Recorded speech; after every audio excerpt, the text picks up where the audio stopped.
Welcome to episode 51 on the Live Blissed Out podcast. Did you know it wasn't until 2015 that the population of London, UK reached the same level as pre-World War II? Hello, action takers. Welcome to Live Blissed Out, a podcast where I have inspirational and informational conversations with business owners and subject matter experts to help us get the scoop and the lowdown on a variety of topics. Tired of hesitating or making decisions without having the big picture? Want to be in the know? Then this is the place to go. I'm your host, Marissa Houston, helping achieve bliss through awareness and action. Thanks for joining me. The information, opinions, and recommendations presented in this podcast are for general information only, and any reliance on the information provided in this podcast is done at your own risk. This podcast should not be considered professional advice.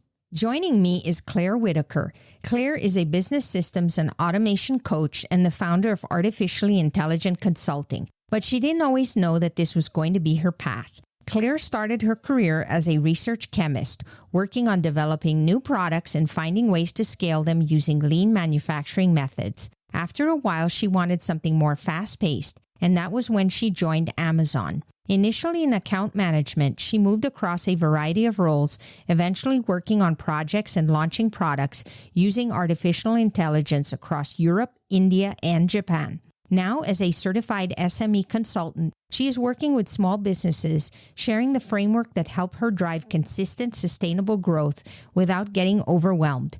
Her signature program, Drive Together, helps business owners identify and implement systems to double revenue without working extra hours. She is offering Live Blissed Out listeners a free 15-minute coaching call for people to get some quick wins on systems improvement and learn more about the program. You may also join Claire's Facebook group where she shares loads of tutorials and weekly trainings. To learn more, visit artificiallyintelligentconsulting.com. Before we jump into today's episode, I'd like to tell you about Crowdcast. Whether you're a business, maker, or coach, Crowdcast is the simplest way to connect with your community over live video with webinars, Q&As, live courses, or summits. It's designed to be as quick and painless as possible with easy setup, a single URL, and no required downloads. The interactive Q&A, chat, and polls feature create real conversations.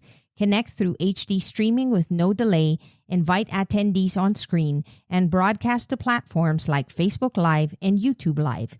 You can track performances with advanced analytics, communication with in-app emails, and connect to over 500 of your favorite tools with Zapier. It even integrates with Patreon. Start your limited 14-day free trial with 10 live attendees and 30-minute sessions with all business features included. Just follow the link in the show notes to let Crowdcast know I sent you and help support the show. With Crowdcast, your stage is ready. Hey, Claire, it's so nice to have you here all the way from London, UK. How exciting. Yes, thank you so much for having me. It's great to be speaking to you across the sea. Yes, I'm enthusiastic about our conversation. It's a topic that I hear a lot of people complain about, which has to do with saving time. We never have enough time in the day. And we're going to be talking about how we can save 2 hours a day by streamlining our processes, eliminating, automating, and delegating. And I think that's going to resonate. We have a lot of business people listening to the podcast. And I think that on the back of their minds, they're thinking, how do I do that? I think it's like a big pain point for a lot of people. And this whole idea of time, it almost becomes like the demon in the corner that time is of the essence. I don't have enough time. There's so much to do. My to-do list is never ending. And in some ways, I think it can even become like a badge of honor to be really, really busy within your business and just never have enough time to do everything. You're so right. People just like to tell everybody, I just don't have enough time. Look at how busy I am. I'm doing so many things. And it actually makes you feel accomplished when you can say that, but it's not necessarily effective for utilizing the little time that we all have, because the one thing that we have is limited time. Time is not infinite. There's 24 hours in the day for all of us, and that doesn't change no matter what. Exactly. And I think that's like a big part of what I do. And I want people to be able to have a successful business and get everything done that they need to have done, but then have time afterwards to like spend with their families or chill out with their friends or watch every series possible on Netflix, should they so desire. Right now, I feel like it's almost a cliche that they say that entrepreneurs and people who own their own businesses work 80 hours a week so they don't have to work 40 hours a week. That's like a massive thing. And I think a lot of it comes from a place of lack of clarity, lack of understanding exactly what they need to prioritize with their business and feeling okay with just eliminating the rest of it. This is the reason where I always try and get people to start when they're thinking about how they can save time in their business, how they can streamline things and make things more efficient. This whole eliminate piece. What can you stop doing? And a lot of that comes from being able to take some time to look at everything that's going on in your business, get it all out of your head, and then to understanding exactly what is working, what's driving your sales, where is your revenue coming from. If you're running a digital business like I do, for example, there's a lot of pressure to be on every single social media platform and to create a lot of new content, to do podcast interviews, for example, to make yourself really visible, as well as setting up all these different funnels and basically doing everything. And you can have online courses and memberships and all kinds of other things within your business. But actually, when you take the time to look at what is driving those sales, what's growing your business, you'll see that there's probably one or two things that are really working for you and really helping you move the needle with what you're doing. And by focusing down on those one or two things and eliminating the rest of the stuff that you're doing, or at least putting it on pause. I know this can be a big thing for a lot of people. They don't want to completely stop doing something in case they're missing out and they have a little bit of FOMO and they're really worried if they don't do it, everything will fall apart. So I encourage you to just put a pin in it, literally write it down, store it somewhere, the thing that you were going to do, and just leave it for now. Eliminate it for 2 weeks, see how it goes when you just focus on these things and then come back to it. And then think about, do you really need to do that thing? Do you ever really need to pick it back up again? It's so important to do that. I think that we tend to do what everybody else is doing. You just said it. So if everybody says I have to be on every social media platform, I do it without really thinking, is it working for me? Some platforms work very well for some businesses and not necessarily for others. You really need to evaluate it for yourself. We also tend to jump into solutions without really analyzing, where are we? How are things working? What have I been doing? And looking at it from a results perspective. Am I getting the results I'm looking for? And if not, what are alternatives that I can apply in that time to maximize the efforts that I'm putting in for my business? Exactly. And it's also something that just doesn't get prioritized. If you're working in your business and you're trying to grow your business and it's the lifeblood of your family and it's your income and it's your safety net, it can be really difficult to actually stop and pause and take the time to think about, okay, is this working? Because analyzing some of that, it's probably going to reveal some things about your business that you might not be too happy about. And you might not like actually having to have that critical eye and think about everything you're doing. But if you're really serious about making it work and growing a business in a sustainable way, particularly when you're just starting out or you're just working with a small team, maybe it's just you and a couple of other people, but you don't have the resources to do everything and do it well. Some of these people that you see, these experts in the space, the gurus, all of that, they have big teams that can help them with that. They outsource things. They do all of that stuff and you don't get visibility of that. So when you're starting, try and have that in the back of your mind. Or if you're starting to feel overwhelmed, make sure you've got that and you're thinking about that. So cut yourself a little bit of slack and feel okay with those one or two things and really focusing down. And once you know what those two things are, then we get more into the processes and more into the systems and how you can start to make this a lot more efficient and how you can use tools like automation or potentially start delegating more effectively to be able to save even more time. And when you do save more time, then you can start to pick up some of these other things. You can take a look at other things you might want to do in your business and really evaluate whether they're a good fit, whether they're going to get the right results, and spend your time thinking about the strategy as opposed to those little bits and pieces and that admin and worrying about whether things have fallen through the cracks, feeling overwhelmed, and just not really being able to get stuff done. One of the barriers I think that stops people from getting the help that they need is they say to themselves, well, my business is unique. I am different from everyone else, and now I need to get help, but I just don't think that automation is going to work for me because nobody knows my business like I do. It's too custom. It's too special. What do you have to say about that? I would say that is an incredibly common thing that I hear also. And yes, your business is unique. You have an offer or program that's special to you and unique to you because you're doing it. But the process that you get to that value or the process that you use to deliver that program isn't going to be unique every single time, or at least not all of it is going to be unique. So once you know what you're looking to deliver and how you're delivering it, and you've been through it a couple of times, you will start to see trends and you will start to see patterns in the different things that you need to do in each project. Maybe there's like a checklist of things that you need to do in each project. And I would encourage you to start there and think about how you can automate some of these things. Maybe it's as simple as setting up a scheduler. I think a lot of people will have these, but a lot of people will still manually schedule in appointments, going back and forth with potential clients or existing clients to find a time to have those sales calls, to catch up on a project, to meet with the supplier, all of these different things. Whereas if you have a scheduler, you can just automate that. You can send them a link, they can book in the time that works, it goes into your calendar.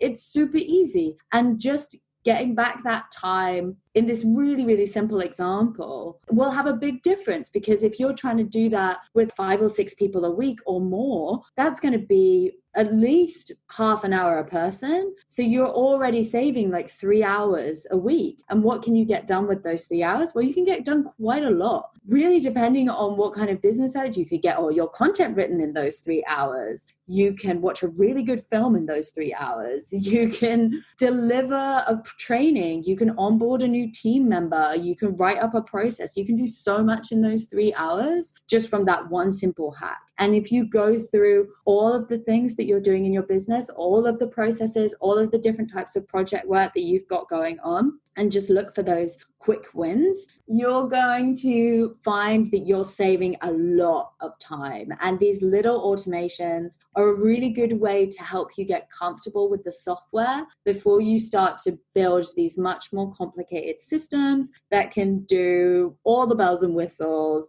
that you can get into customer service automation, for example, and all of the sales funnels automation, if that's something that's relevant to your business. But all of that stuff can come later. First, look for the quick wins. Look to take these little things off your plate that are just annoying and that are taking up time every day for you to do. Once you've got them off your plate, you're going to have a lot more time and a lot more freedom to think about and map out some of the bigger things that you want to do in the business that are ultimately going to move the needle a lot with how you deliver your program and how you show up. If I'm hearing you right, it's really looking at components of what you're doing, and especially if they're repetitive pieces of what you do that you can implement across the board. That alone, even that little baby step, will move you towards shaving off a little bit of time here and there until it gets better and better, and add more time as you go. And then you can even take it as deep as you want. But I think what stops us is we tend to think of it as such a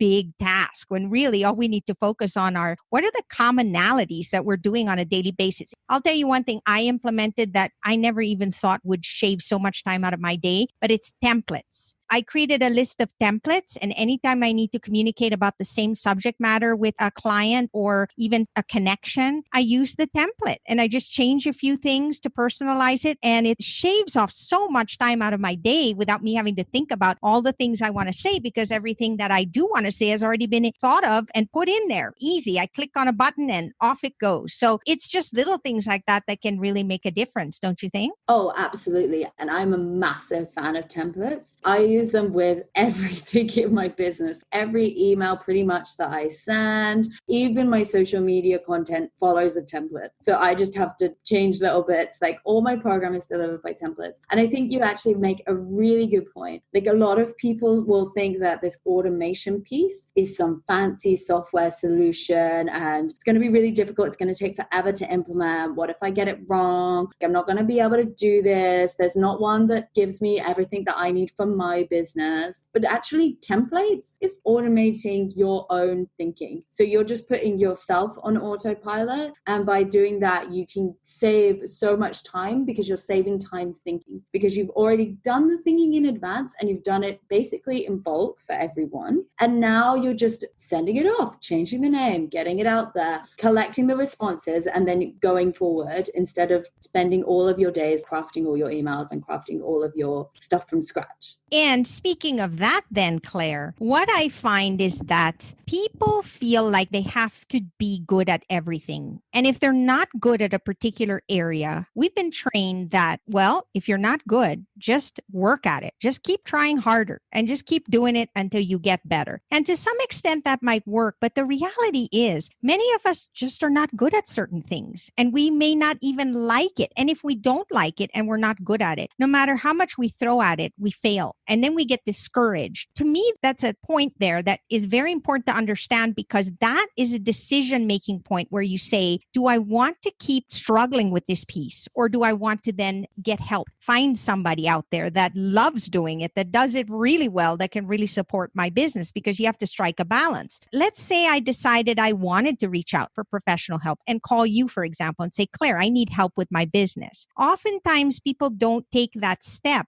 They feel like it's gonna take more time for them. Like they're thinking, first of all, that person's never going to know my business. They're not going to do it as good as me. And then I have to train them and I have to go through all this headache to get this thing set up. And then they get so overwhelmed with the thought of it that they put it off and then they keep doing it. And the bottom line is what happens is nothing. They're still drowning. They still have the same problem that they had before. How do we overcome that hurdle or mindset that stops us from moving ahead? You raise such great points. This is another big one that I get all the time. I think there are a few things here that I kind of want to tackle. So one of them is a need for control. One of them is like the benefit actually when you first start of doing everything yourself. I think there are some benefits to that. And then the other one is hiring people to solve your problems. In terms of the first one, I think that stops a lot of people from hiring or delegating early on is, this is my baby. I need to look after this. I've built this. No one's going to do it as good as me. Yes, not everything is perfect, but it's working well. Like I'm enjoying the things that I'm doing. I've built it up. It's really precious. How am I going to give it away?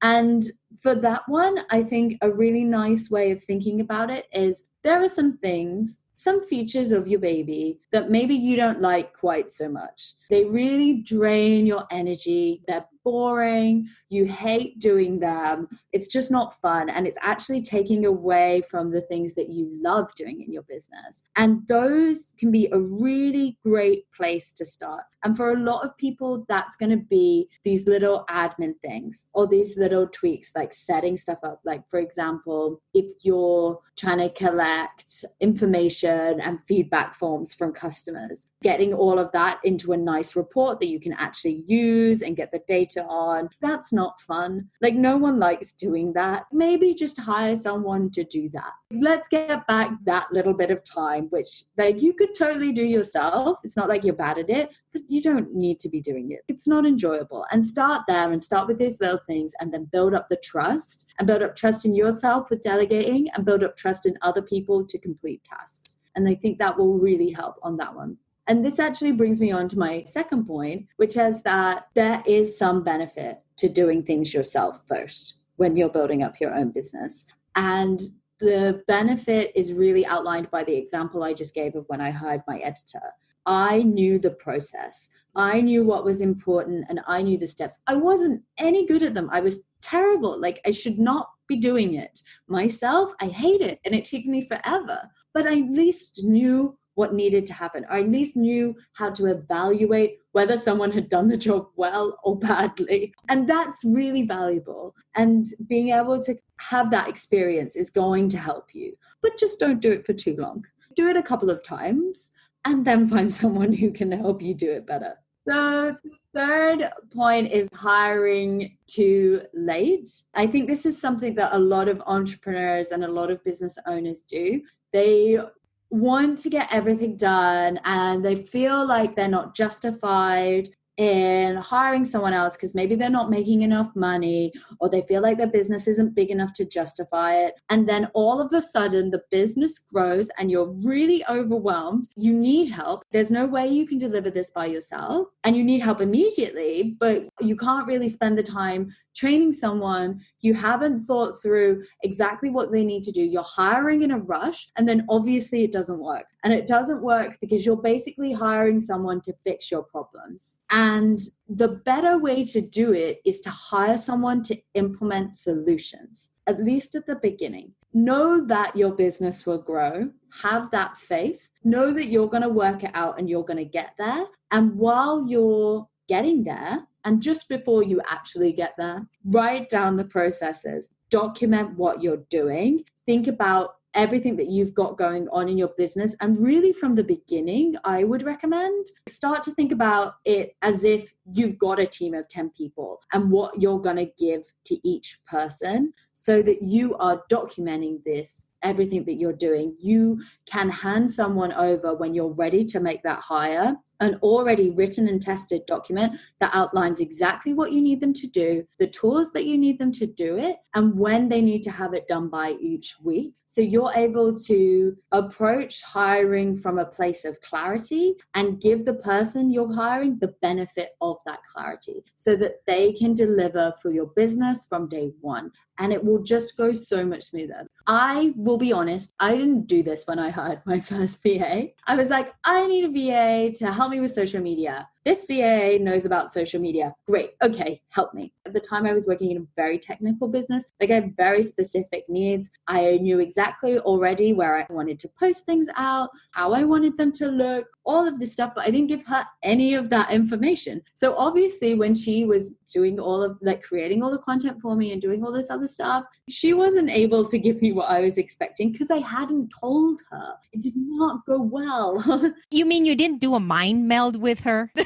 Like I tried, but it was strange. Like she didn't have those telepathic powers that I had been promised when I started entrepreneurship. Shocking. I know. I was very annoyed, but I learned my lesson. And the next time I ended up hiring someone to do some editing for me of like videos and podcasts. And before I did it, I was like, okay, so this is the process I need to go through to produce this piece of content. I need to write the outline, I need to record it, and then I want this person to take that recording, which I'm going to put on Dropbox for them in the same folder every single time. I want them to take that recording, clean it up, make it pretty, create show notes for me, make a graphic, and then upload everything once it's done into this folder. And so I wrote all of that down and had that process outlined with everything in it already. And then when I wanted to hire, I wrote the job post, put out the hiring, and then I actually hired 2 people whose profiles I liked, said, this is the process that I've written and I want you to go through.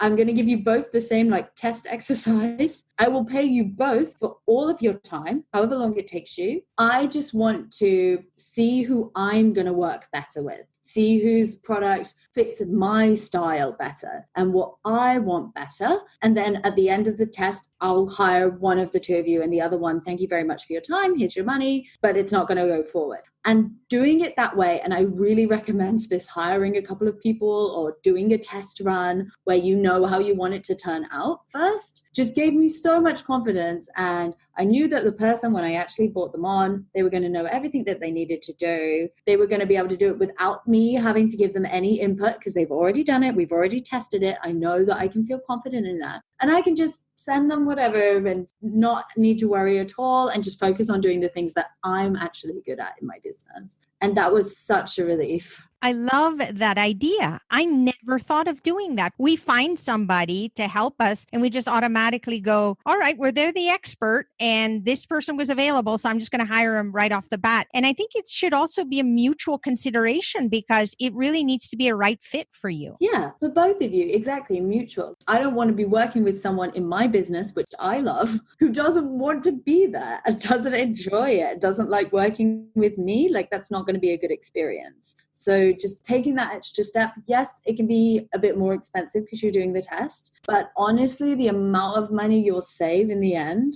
it's totally worth it. It's such a good point. When you have done the process, you experienced it. There's no better teacher than experience. And so it's the same as you mentioned with the podcast. Now I've done so much of it that I can blindly tell you all the steps that it takes from interview to final output. And it's only because I've been doing it so much and doing it myself. But you get to a point where, that part of this whole process I'm not too keen on. Now you can say, all right, how about I send that to somebody else to take care of that for me? And you can only make that decision once you've experienced and really understand the flow of that process, right? Exactly. I find that people just get so gung-ho about coming up with a solution to a problem, but they don't do the things you're talking about, which really leads to something that's near and dear to my heart, which is organizing and planning. Because organizing and planning really applies to everything you do in life. And so really thinking about how things are working, what's not working, that's part of organizing your day, your life, your workflow.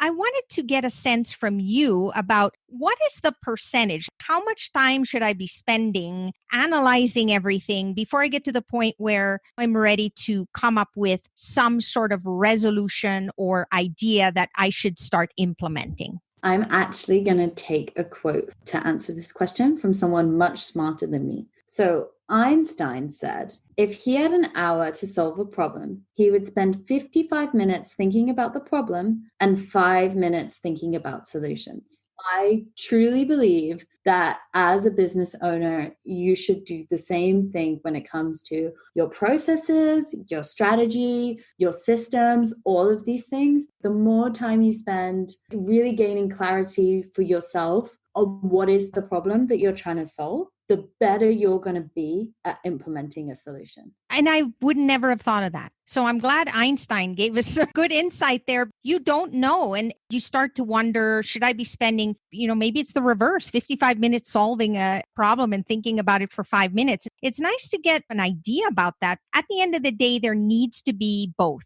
We need to think very closely about what it is that we're wanting to implement in our businesses, but then we have to think then about what are the strategies we're going to be trying. In fact, just recently I did a podcast on pivoting, and pivoting really means making little tweaks. It doesn't mean shifting your entire focus. You still have the same goal, but maybe how you get to that goal changes just a little bit here and there. And that requires planning and thinking through so that you can start experimenting till you get the resolution that you need. Exactly. But a lot of the challenges is you're going to have so many different solutions or tactics or strategies swimming around in your head.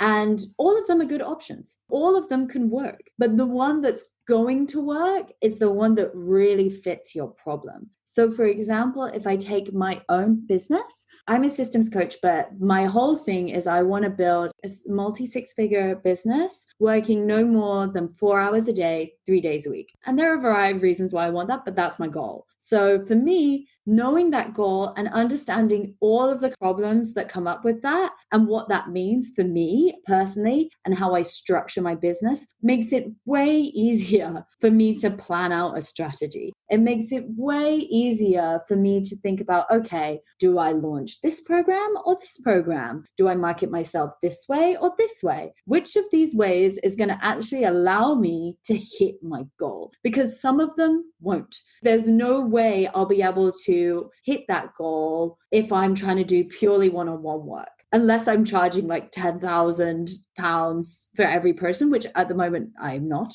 There's no way that I can do all of that and get to all of that purely doing one thing. Therefore, I need to think about other things and other ways of delivering my services, or thinking about how I work with people and how I market myself that are going to be much more aligned with my end goal, and having real clarity on where I want to get to, all of the different problems and what that means for all of the different systems in my business just makes the strategy way easier. That word resonates with me, clarity. You can't make a decision without clarity, bottom line, because you need to really look at things and have a clear understanding of where it is you want to go in order to get there. That cliche saying that we always hear, a failure to plan is like planning to fail. So often we overlook it. We just don't go there. Who is an ideal client for you, and how do people reach out to you? An ideal client for me is a coach or course creator, someone in a service-based business who is looking to understand what systems